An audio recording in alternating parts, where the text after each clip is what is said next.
ปริญญาบริหารธุรกิจบัณฑิตนางสาวจิรสุตาพิมพ์ทองดีใจหลายเนาะที่ลูกได้เรียนจบเนาะตามความสำเร็จของลูกที่ตั้งใจเรียนเป็นจบปริญญานี่ก็ภูมิใจนำดีใจจนสิว่าบ่ได้ได้ยินเลยซึ่งน้องเองกับเป็นคนแรกของหมู่บ้านเนาะพี่น้องที่ได้ใบปริญญาจากประเทศไทยนะแบบมาฝากพ่อฝากแม่เนาะพี่น้องเห็นแล้วภูมิใจพี่น้องทางพ่อแม่ก็แบบว่าดีใจจนน้ำตาไหลเนาะพี่น้องเนาะสบายดีพี่น้องสวัสดีค่ะพี่น้องจ๋ามามื้อนี้ก็มาพบพ่อกับซ่องสาวตุ๊กชาแนลอีกคือเก่าเด้อมามื้อนี้มาพอกันอยู่ที่บ้านอยู่ที่เรือนคือเก่าเด้อพี่น้องบ่ได้ไปไสคือเก่าเนาะพี่น้องส่วนทางบ่ดอนก็ไปเฮ็ดเวียกเป็นที่เรียบร้อยแล้วเนาะพี่น้องเนาะเพิ่งจะไปนี่แหละพี่น้องคือมื้อนี้เพิ่นรถเพิ่นยังบ่ได้ปูนเนาะพี่น้องเนาะเพิ่นก็เลยไปช้าได้เนาะพี่น้องและมื้อนี้ก็คือสาวตุ๊กเองก็มาสวัสดีวันแห่งความรักเนาะพี่น้องวัน14กุมภาเนาะพี่น้องวันแห่งความรักวันวาเลนไทน์เนาะพี่น้องเนาะสตุกเองกับมาสวัสดีวันแห่งความรัก14กุมภาเนาะพี่น้องเนาะแล้วมามื้อนี้พี่น้องสตุกเองก็มีเรื่องราวดีๆที่จะเอามานำเสนอให้ทางพ่อแม่พี่น้องได้ฟังเนาะพี่น้องเป็นเรื่องราวของเด็กลาวคือเก่านั่นแหละเนาะพี่น้องเนาะเป็นเด็กลาวที่ไปเรียนไทยเนาะพี่น้องคือเด็กคนนี้ก็คืออยู่ในกลุ่มของน้องแตงอ่อนเนาะพี่น้องเนาะนั่นก็คือน้องเจนเนาะพี่น้องคือน้องเจนก็เป็นอีกคนหนึ่งที่ได้โอกาสดีๆที่ไปเรียนอยู่ที่ประเทศไทยเนาะพี่น้องน้องเองก็ทำงานไปนำเรียนไปนำอะไรพี่น้องน้องเองก็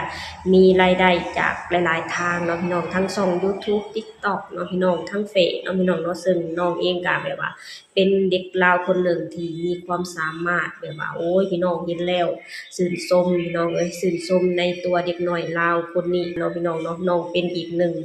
ความภูมิใจของคนลาวทุกคนเนาะพี่น้องและความภูมิใจของพ่อของแม่เนาะพี่น้องเนาะซึ่งน้องเองก็เป็นเด็กน้อยที่มีความสามารถกล้าแสดงออกเนาะพี่น้องน้องใช้ประโยชน์ในความเก่งของน้องในความมีความสามารถของน้องโดยการ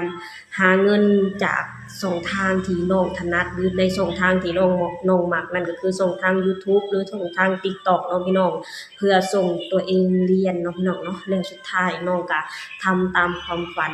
สำเร็จเนาะพี่น้องน้องเรียนจบปริญญาตรีอยู่ที่ประเทศไทยเนาะพี่น้องคือในสาขาบริหารธุรกิจเนาะพี่น้องเนาะซึ่งน้องเองก็รับใบปริญญามาเรียบร้อยแล้วพี่น้องพอได้รับปริญญามาเรียบร้อยแล้วน้องก็ฝ้าวมาหาพ่อหาแม่เนาะพี่น้องนำความภูมิใจนี่นะมาให้ทางพ่อทางแม่ได้ชื่นชมว่าลูกได้ทำสำเร็จแล้วเนาะพี่น้องซึ่งการไปเรียนไทยเป็นความฝันของเด็กน้อยลาวทุกคนและก็เป็นความฝันของน้องเจนเนาะพี่น้องทางครอบครัวของน้องนะคือผลักดันหรืออยากให้น้องนะไปเรียนอยู่ที่ประเทศไทยเนาะพี่น้องเนาะเพราะว่าหากว่าไปเรียนอยู่ที่ประเทศไทยคนที่มีความสามารถคือน้องนะสามารถเรียนได้เนาะพี่น้องเนาะเพราะว่าน้องไปเรียนโดยที่น้องบ่ได้ขอเงินจากพ่อจากแม่เนาะพี่น้องเพ้อๆน่ะส่งเงินน่ะมาให้พ่อให้แม่ด้วยซ้ำเนาะพี่น้องสนุกเห็นแล้วดีใจที่น้องประสบผลสำเร็จเนาะพี่น้องเนาะป้าพี่น้องเดี๋ยวเราไปชมคลิปนี้ไปนำกันเนาะพี่น้องเนาะเป็นคลิปที่น้องเจนน่ะได้รับใบปริญญาล่ะค่ะหอบใบปริญญานี่มาให้ทางพ่อทางแม่ได้ชื่นชมและได้ชมผลสำเร็จของน้องเนาะพี่น้องเนาะเห็นแล้วซึ้งน้ำตาสิไหลนำเนาะพี่น้องดีใจ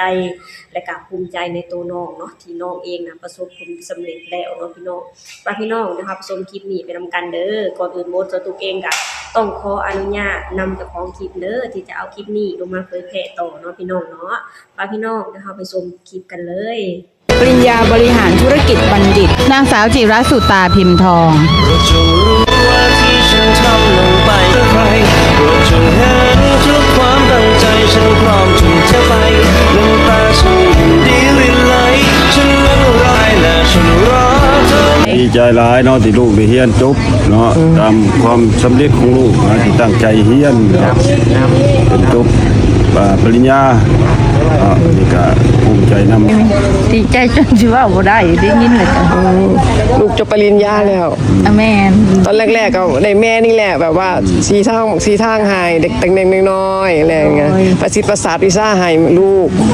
กไปเรียนปริญญาตรีอยู่เมืองไทยแหละได้จบมาก็ง่ายได้นี่มันง่ายได้ยากคือกันในกว่าสิจบ เป็นจังใดพี่น้องพอเห็นคลิปไปนำกันแล้วเนาะพี่น้องเนาะเห็นแล้วสตูก็ยังภูมิใจนำน้องเนาะพี่น้องเนาะที่น้องเองน่ะประสบผลสำเร็จเนาะพี่น้องพอน้องประสบผลสำเร็จแล้วน้องเห็นความภูมิใจ เห็นความสำเร็จของน้องแล้วน้องก็นำเอาใบปริญญานี่น่ะมาให้พ่อให้แม่เพื่อให้พ่อให้แม่ได้เห็นความสำเร็จของน้องให้พ่อได้รู้ได้เห็นว่าลูกได้ทำตามความฝันสำเร็จแล้วเนาะพี่น้องเนาะเห็นแล้วรู้สึกแบบว่ารู้สึกดีแล้วก็รู้สึกภูมิใจแทนน้องเนาะพี่น้องเนาะซึ่งน้องเองก็เป็นคนแรกของหมู่บ้านเนาะพี่น้องที่ได้ใบปริญญาจากประเทศไทยนะแบบมาฝากพ่อฝากแม่เนาะพี่น้องเห็นแล้วภูมิใจพี่น้องทางพ่อแม่ก็แบบว่าดีใจจนน้ำตาไหลเนาะพี่น้องเนาะน้ำตาแห่งความสุขน้ำตาแห่งความภูมิใจเนาะพี่น้องที่เห็นน้องนะเป็นเด็กน้อยที่เก่งเป็นเด็กน้อยที่มีความสามารถส่งตัวเองสามารถไปทำงานอยู่ที่ประเทศไทยแล้วยังส่งตัวเองเรียนน่ะจนได้ใบปริญญามาฝากเนาะพี่น้องเนาะเพ้อๆน่ะส่งเงินมาเลี้ยงพ่อเลี้ยงแม่ด้วยซ้ำเนาะพี่น้องเนาะสตูเห็นแล้วภูมิใจในเด็กน้อยสมัยนี้เนาะพี่น้องน้องเป็นตัวอย่างที่ดีๆให้กับเด็กน้อยลาวหลายๆคนเนาะพี่น้องเนาะและสตูเองก็อยากให้เด็กน้อยลาวที่อยู่บ้านหรือไปทำงานอยู่ประเทศไทยในตอนนี้น่ะเบิ่งน้องเจนแล้วก็เบิ่งกลุ่มของน้องเจนน่ะเป็นตัวอย่างเนาะพี่น้องเพราะว่าน้องเองคือน้องๆน่ะเป็นเด็กน้อยที่เก่งแล้วก็มีความสามารถแฮงเนาะพี่น้องสามารถหาช่องทางที่น้องถนัดช่องทางที่น้องมักเนาะพี่น้องเพื่อหาเงินหรือว่าหารายได้เสริมเพื่อส่งตัวเองเรียนได้เนาะพี่น้องเนาะสตูเห็นแล้วน้องๆสุดยอดแฮงพี่น้องเด็กน้อยสมัยนี้สตูยอมรับในความเก่งในความสามารถของน้องเนาะพี่น้องเนาะนี่แหละพี่น้องมื้อนี้สตูเองก็พาพ่อแม่พี่น้องมาชมเรื่องราวดีๆเนาะพี่น้องของเด็กน้อยลาวที่มีความสามารถเนาะพี่น้องเนาะสามารถหาเงินส่งตัวเองเรียนได้อยู่ที่ประเทศไทยเนาะพี่น้องพอเรียนจบแล้วเรียบร้อยก็นำใบปริญญาน่ะมาฝากพ่อฝากแม่เพื่อให้พ่อให้แม่ได้ภูมิใจในตัวน้องเนาะพี่น้องเนาะซึ่งพ่อแม่ก็ซึ่งจนน้ำตาไหลดีใจจนน้ำตาไหลภูมิใจในตัวของลูกๆเนาะพี่น้องเนาะซึ่งน้องๆเองน่ะเป็นตัวอย่างที่ดีๆให้กับสังคมลาวและเด็กน้อยลาวหลายๆคนเนาะพี่น้องเนาะโอเคพี่น้องสำหรับคลิปนี้สตุกเองก็จะขอจบลงเท่านี้ก่อนเด้อฝากให้พี่น้องช่วยกดไลค์กดแชร์กดติดตามในช่องสาวตุก Channel หน่อยเด้อสบายดีสวัสดีค่ะ ดีใจหลายเนาะที่ลูกได้เรียนจบเนาะตามความสำเร็จของลูกนะที่ตั้งใจเรียนเป็นจบปริญญา